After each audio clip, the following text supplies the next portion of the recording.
ആദ്യം പറഞ്ഞു 5 വർഷത്തെ പ്രായം. എടാ നാളെ നീ എന്തിനാ എന്നെ പിടിക്കുന്നേ? നീ ബാലൻസ് പറഞ്ഞു. എത്രയൊക്കെ കണക്ക് കൂട്ടിയിട്ടുണ്ടല്ലോ 5+2 7 കൊല്ലം. വർഷ കണക്കും തമ്മിൽ കുട്ടിക്ക് വയസ്സ് 5 വർഷം പ്രേമിച്ചു. അങ്ങനെ കൊടുക്കരുത്. 18 വയസ്സ് മുതൽ അങ്ങനെയല്ല പറഞ്ഞേ. കുട്ടിക്ക് വയസ്സ് 23. കുട്ടി ടോട്ടൽ പ്രേമിച്ചത് 8 വർഷം. 5+3 8. ഈ പറഞ്ഞു.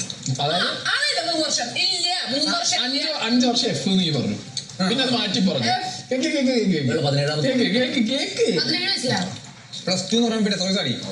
ഒന്നില്ലെങ്കിൽ ഇവള് വയസ്സ് തിരുത്തി വന്നു, അല്ലെങ്കിൽ ഇവള് മോഹിച്ച് കടന്നു കളയുന്നു.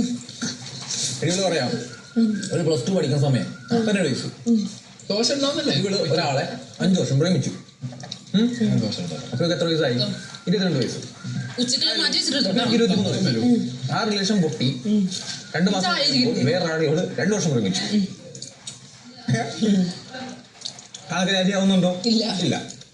ഇവള് കടയിൽ കയറിയിട്ട് 5 മാസം 6 മാസം മുന്നേ ഞാനല്ല, ആരെങ്കിലും ഉണ്ടെങ്കിൽ ഞാൻ കഴിക്കാന്ന് പറഞ്ഞില്ല. അത് 3 മാറ്റി വെച്ചിരിക്കുന്നു ഞാൻ പറഞ്ഞു.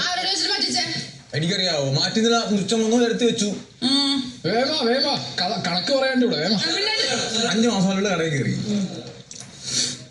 5 മാസമായിട്ട് കടയിൽ കയറി. അതും 5 മാസം അവിടെ ഉള്ള 2 ബ്രേക്കപ്പ് ആയ ഒരാളെ വീഡിയോ കോൾ ചെയ്ത് കടയിൽ നിന്ന് കാണിക്കുന്നുണ്ടായിരുന്നു. അതെ, മനസ്സിലായോ? 5 മാസം ഇവിടെ കടയിൽ കയറിയിട്ട് 5 മാസം 6 മാസം മുന്നേ ഒരാളെ ബ്രേക്കപ്പ് ആയി, ഒരാളായിട്ട് ബ്രേക്കപ്പ് ആയി. 2 വർഷം പ്രേമിച്ച ഒരാളായിട്ട് ബ്രേക്കപ്പ് ആയി. ആ ബ്രേക്കപ്പ് ഇവിടെ കടയിൽ ഇരുന്ന് വീഡിയോ കോൾ ചെയ്യുന്നില്ല, കാണിക്കുന്നുണ്ടായിരുന്നു. ബാക്കി 2 കടയിൽ കയറി 5 മാസം ആയുള്ളൂ. ആ റിലേഷൻ ബ്രേക്കപ്പ് ആയിട്ട് 6 മാസം. കടയിൽ കയറിയപ്പോ ഉണ്ടായിരുന്ന 2 നന്ദൻ ഇവിടെ വരൂ. നന്ദൻ ഇവിടെ വരൂ. എനിക്ക്